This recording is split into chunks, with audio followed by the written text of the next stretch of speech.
Bonjour, bonsoir, ça va? Murameze neza abakunzi ba Royal TV mwese muko murankurikirana. Ni Bella Shaka kuri micro za Royal TV nkuko mumenyereye. Uno munsi turi ku munsi wa kane, ni umunsi w'inkuru nyigisho. Nase kandi kubategurira inkuru nyigisho y'uno munsi iza kugusigira inyigisho canke se isomo ry'ubuzima kugira ngo ushishikare kumenya uko ukwiye guhitamo n'uko ukwiye kubaho n'ivyo ukwiye kwitwararika. Vyinshi tuba tubizi ariko tuba gusa bwibukanye nayo ubundi turanavyibonera aho tubaye ni ibintu vyama vyanatubayeho kenshi gashoboka. Inkuru rero nshikiriza ni inkuru ziba zifise inyigisho zinyigisha je ubwanje mbese namwebwe nkaba nifuza yuko zobigisha. Nico gituma rero uno munsi nafise kandi kubategurira iyindi nkuru nyigisho yo kuwa kane w'ino ndwi. Inkuru yo nyigisho ni inkuru yabereye mu gihugu ca Brazil muri leta zunze ubumwe za Amerika y'Epfo, ni Amerique donc ni muri continent américain, muri Amerika y'Epfo, ntabwo ari leta zunze ubumwe ko leta zunze ubumwe na Amerika biratandukanye. Ni muri Amerika y'Epfo rero mu gihugu ca Brazil aho umusore yitwa kw'izina rya Cairo yaje kuregwa na mama wiwe amurera ari wenyene, agerageza kumuha indero nziza kuko papa we yari yarapfuye. Rero Cairo yakuranye indero nziza mama we yamwigisha utuntu dutandukanye two mu buzima ivyo akwiye kwitwararika. Cairo yari umwana umwe yakora akazi kose, akazi abakobwa muzi yuko bakora Cairo yaragakora, ariko aza amasahani, ari gukora isuku, ikintu cose uzi yuko umwana w'umukobwa ajeje gukora Cairo yarabikora. Bikaca bituma rero benshi mu bagenzi ba Cairo babona nko kumenga Cairo yayovye kuko ari umuhungu, bavuga ati ahubwo wewe ni kukwita kigeme. Mu rurimi rwabo baje kubata izina rya kigeme ahantu yiga ku ishuri, kuko yari wa muhungu ageze ku ishuri akabona ikibaho ntigihanaguye yaca ahanagura, abonye ibipapuro biri hasi yaca bitoragura, isuku yarabikora vyose atitaye ko haravuga bigana canke ngo ibi na biriya. Twageze no mu rugo niko vyagenda. Igihe cose Cairo ari muhira, mama we yagerageza kumwigisha kwitwarika ibintu by'ubuzima busanzwe. Namba yashitse ibombo ririko ririmena amazi yonyene, mama we yamubwiye ati genda wugare ajya amazi. Igihe cose uzokwamura ko ibintu byose bitunganye, ubonye ko hariho agahaze, ubonye ko hari ikintu kibura, ubanze kwanza utunganye ico kintu, ubundi ubandanye n'ibindi, ariko ubona ko ibigukikuje vyose biri ku rutonde, mbese byifashe neza, ata kintu na kimwe kitari ku murongo. Cairo rero yakuranye iyo ndero, Cairo yakuranye iryo somo, yakuranye novuga ni izo nyigisho za mama wiwe nizo zatumye amaze no kugera no kwishuri na kaminuza yama yitwarika ibintu abandi basore bagenzi biwe babona yuko atari bo bakwiye kubikora, ariko Cairo we ubwe yavuga ati ibintu ntegeza kubikora kuko birakenewe mu buzima tubayemwo, navyigishijwe nabitojwe.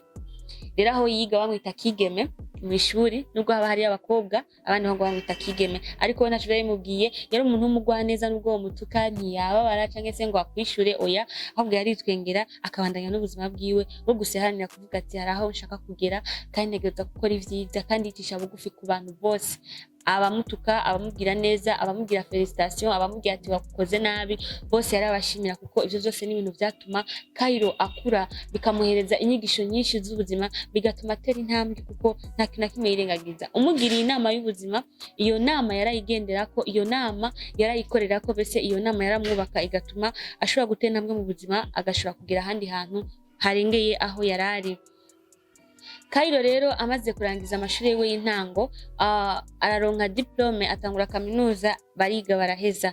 Niho rero we n'abagenzi biwe biga nabo bitwa ngo n'aba collègue canke se abakamarade bo kw'ishure baza kudepoza bagiye kurondera akazi, bagiye gusaba akazi, aho bari bumvise yuko bariko batanga ubuzi, baza gutwara ibikenewe vyose, bagerageza kubahiriza amasaha nkuko bari babibabwiye. Cairo we yarazindutse avuga ati ntegeza kubikora. Niho rero kuca azinduka yicara hanze aho yasanze hari intebe kugira ngo arindire arabe yuko hagera amasaha yuko bashobora kubemerera yuko binjira. Amasaha ageze n'abagenzi biwe agerageza kubwira n'izindi nshuti zo hafi kugira ngo nabo baze bagerageze ayo mahirwe yuko nabo bashobora kuronka ako kazi, mbese bagatera intambwe y'ubuzima nkuko nawe yaravyifuza ko vyomera. Murumva yuko hari abantu benshi baronka information bakaziguma nabo ubwabo, ariko Cairo ntikwaruko, yumvise inkuru nziza yagerageza kwisangiza n'abandi kugira ngo niyatera intambwe abagenzi be baze bari kumwe nabo nyene bashobore gutera intambwe. Rero mu gatondo ka kare Kairo arashika atelefona umugenzi we wo hafi wo kushura mu ati mugenzi urihe bimeze gute uyo mugenzi ati ndiko ndaza ndashitse Kairo ambwira ati none kudashika iminota 10-20 umugenzi ntarashika kumbe we ni vya bintu vy'abarundi nkungaye wacu mu Burundi umuntu akubwira ati ngeze kuri Patewo kumbe ugasanga umuntu ntarafata na bisi ntarafata na taxi ahubwo aricari mu gitanda no gukaraba ntarakaraba ari ugasanga niyo micangano gusa bakoresha ku matelefone bavuga ni ikintu kimaze gufata icicaro ikintu cyo kubesha ku matelefone umuntu mukavugana akakubwira ati nashitse wowe agenda ugasanga nta uhari ahubwo ivyo yakubwiye sivyo ivyo rero bikunda kubaho niyo mugenzi we niko vyamugendekeye ambwira ati ndaje ngezaha niyo rero Kairo haza kugera hazi iminota 10 babwira binjire baradepoza ivyabo abo bari bamaze gushika na Kairo aradepoza bashabwira ati muzogaruka ku munsi ugira gatatu muje muri interview basohotse acahura na wa mugenzi we nawe yarashize ambwira ati wowe nakubwiye unyaruke ubwo mumbwira ngo waje mumbwira ngo wuriye kumbe nturava no muhira rero amahigwe yagucitse uyu mugenzi we urumva yuko vyaciye vyanka ntivyakunze kubera iki ibintu vyo kudakoresha umwanya by'abantu narinzi ngo biba mu Burundi gusa ahubwo nasanze no mu bindi bihugu haraho bishika narinzi ko mu bihugu vy'abazungu kenshi ibintu vy'umwanya bavyitwarika hari ababikora n'abandi usanga bibayobera ugasanga ni nka kwa kundi nyene niho rero Kairo bimaze kugenda uko Kairo agera bukiye muri interview yari yatumye ko iyo interview rero bategeza kubabaza ibibazo kugira ngo bashobore guhabwa akazi uza kubitwaramo neza bababwira ati muzoze kuri no nyubakwa niho tuzokora interview niho tuzogerageza kuraba ukuntu mwishura kugira ngo umwe muri mwebwe atsindire iki akazi Kairo yarazindutse asanga abandi bamaze kwinjira baca bafata muri iyo sale bakoreramo interview bagerageza kuinstalla amakamera de surveillance ajya amakamera ajeje kuraba ibiriko birakorerwa aho hantu uwinjira n'usohoka kira movement yose ikorerwa aho hantu rero Kairo baca bafata barandagaza ibintu bafata la crete ikoropa bayishira hariya baragira ngene ibintu bibe en désordre kugira ngo barabe ukuntu abantu baje gukora interview baza kuvyitwaramo abandi barinjira bavuga ati umwanya babona ya crete mu muryango bayisimbuka bagenda babona ibintu bitameze neza biri mu kajagari babisimbuka bigira bavuga ati interview ntindengane interview iraheze Kairo ramaze gushika acabona ya crete iri hasi avuga abanza kwanza kwitora ayishira ahantu yategerezwa kuba kuko igihe cyose yibuka rya jambo rya mama wiwe mwana wanje ubonye ikintu kidatunganye uzubanze kwanza bitwarike kugira iki kugitunganya ugishire aho gitegerezwa kuba ugishire mu kibanza gitegerezwa kubamwo Kairo rero afata ya crete ayishira mu kibanza cyayo arinjira undi muryango yacamwo asanga amazi ibombo bajuguruye amazi ari karisese bajya bagenzi be bose bararenganye barayasiga Kairo abanza kugara y'amazi abari muri jiri hariya muri kamera de surveillance bako barabiraba ukuntu abinjira n'abasohoka amamuvuma yose yakarakorerwa aho hantu bariko barabihweza acarinjira ageze ahantu yinjira mu corridor abona ibitangurirwa agize ku ruhande abona kajya kanwa kuri ibitangurirwa ashagafata asharayimanura mu masegonda atarenze 5 arayimanura fye aca agashiraho gategezwa kuba aca abandanya arinjira asanga amatara ari kariyatsa yonyene aca arazimya aca arinjira acugurura umuryango bakoreramo interview yumva abantu bamukomera amashi abari muri jiri bose ati ibi ni biki barambwiye ati akazi uragahawe atakibazo na kimwe tukubajije aba bagenzi bose binjiye babona ibintu vyandagaye babona ibintu biri muri mu kajagari ariko nta numwe yigeze yibwiza yuko ibintu banza kwanza kubitunganya bose babirengana ko kumenga vyo ntibikenewe baje kubazwa ibibazo kugira ngo birongera akazi batangure kurya amafaranga batangure kuronka agashahara ku kwezi ariko wowe watwetse yuko uri responsable uri umuntu ufise ico witwararika mu buzima uri umuntu ufise ico uharanira nubwo wowe ufise iyo urikuraja urakunda ibintu biri ku rutonde tugere muri company yacu ngese mu ruganda rwacu ntago dushaka gukoresha abantu batazi kwitwarika ibintu nubwo bari bito bito ivyo bita les petites valeurs ibintu bito bito vyo mu buzima mu gusanga bifise agaciro usanga bifise ico vyokura ku buzima bw'iwacu ngene bwa buri munsi Cairo rero abaronse akazi uko biba bimugendekeye neza, abaronse amahirwe kubera iki inyigisho abavyeyi bamuhaye, nubwo yakuze amwita Kigeme, yakuze amwita ngo Miss Kigeme, kandi ari umuhungu uvanye n'ivyo yakora ngo yahanagura ibibaho ku ishuri. Muravyumva rero yuko vyaramukijije. N'ubuntu buto buto abantu birengagiza sivyo abahungu, akumva ati ngo jewe ngo sinokura ngo isaha nimeje gufungura, ugasanga avuga ati jewe sinosasa igitanda canje mvyutse, ati jewe ntabwo nokumesurira impuzu. Ivyo bintu bibaho. Kavuga ati jewe sinokwihanagurira ikirato, jewe sinokora ibi, jewe sinokora ibi, bla bla bla bla bla.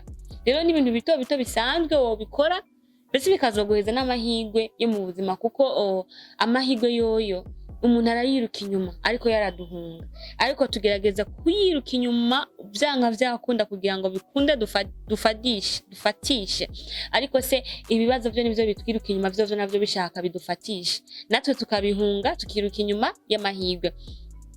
Rero nk'inyigisho novuga nti twokuramo ku nyigisho no munsi, twame twitwarika ibintu bito bito, tube ku mwanya. Namba muvuganye n'umuntu dukora iki kintu aya masaha, cyubahirize. Namba bakubwira ati ejo mu gatondo zinduka saa moya ntibe saa 3, saa moya ntibe saa 2. Ushobora kuvugana n'umuntu kuri telefone, mugenzi uri he? Ndahana, turashaka kubonana. Ego ndaje. Ukava muhira ahantu mwohurira ukahashika, none mugenzi ugezehe? Ngo urumva ngo ngeze ngo kumpanda, ukarinde uvuga ati okay iminota 15 naza banshikiye kuri hotel. None mugenzi iminota 30 iraheze, none ugezehe? Ngo urumva ngo ndiko ndaza ngo ndagushikiriye. None uranshikiriye hasabwa iminota ingahe? Asha ngo isegonda rimwe nzobanshitse. Isaha igahera amasaha 2 ukabona wa muntu ngo yari yeguye murariye. Eske ivyo bintu kweki mubikora? Kweki mutu aponctuel ngo hari akajambo ro biharaje ngo amasaha y'abarundi. Ngo hari amasaha y'abazungu n'amasaha y'abarundi. Ivyo bintu nivyo no, twige kuba ponctuel ku mwanya, namba ari kintu giye, namba ari gahunda ufitane n'umuntu, iyo gahunda yubahirize. Namwe mwavuganye saa 4 igere wamaze kwashika. S'il vous plaît, kubahiriza umwanya ni kimwe mu bintu bihereza umuntu amahirwe. Kubahiriza umwanya basi hakocegwa tumuza avant, tuma uzinduka, tumuzinduka. Rero muravyumva yuko nutwo tuntu two muhira, ibiki vyo ku kazi, vyo kwitwarika utuntu n'utundi ni ibintu vyiza cyane mu buzima, kandi bishobora guha amahirwe mu buryo utari witeguriye uno munsi canke ejo, kuko amahirwe hari gubona gusa kuvuyeko. Ugasanga akantu wakoze muri 2000 gatumye uronka amahirwe, ugasanga ineza wakoze muri uno mwaka iguhaye ikindi kintu mu wundi mwaka. Sinzi ko hari umuntu maze gushikira ku matelefone ngo aro ugeze ndahana, kumbe umuntu ntarava no muhira, ari mu mashuka, ari kigorora mwitino, mbwa akakubwira yuko ari mu modoka ari karaza. Undi akakubwira ngo aro ngo urumva ngo ndahana, kumbe uri nyuma yo wamubonye no muri bisi yuko ari muri bisi. Rero tukige kuba abantu b'ukuri, tuvugisha kuri mu byo dukora. Namba ari cyo wakuyemo gishire muri commentaire, namba nawe ibyo bintu by'amatelefone bimaze gushikira cyangwa se nk'uyo muhungu Cairo kuntu vyamugendekeye, nawe ari kumeze courage, ndaguhaye courage cyane, nteye impunga kugira ngo ubandanye uko nyene. Ni vyiza cyane, hari igihe bizogwa amahirwe utari witeze mu buzima bwawe, usanga urageze kure mu buryo utari witeguriye. Yari Bella Shaka rero kuri micro za Royal TV, uno musi yari umunsi w'inkuru nyigisho. Ndabakunda cyane, wewe uhora ushirako j'aime yawe, ushaka commentaire, wowe ufise page ya super fan kuri Royal TV, tukugiye nti merci beaucoup kandi courage, byerekana yuko udukurikirana kenshi kandi gashoboka. Mu buhinga bwa kamera naho twafashijemo na Claude abikora neza cyane. Reka tumubwire ati festation mu kazi kawe kandi ukomeze gutera imbere kugira ngo ano ma image ashishikare kubashikira ameze neza. Reka ndabifuza kugira ibihe vyiza, namba ari ijoro ryiza, mu gatondo igitondo ciza, umuhinga mu mwiza aho muherereye. Umwami yongere kandi kubagirira neza mu byanyu no mu banyu. Bye bye.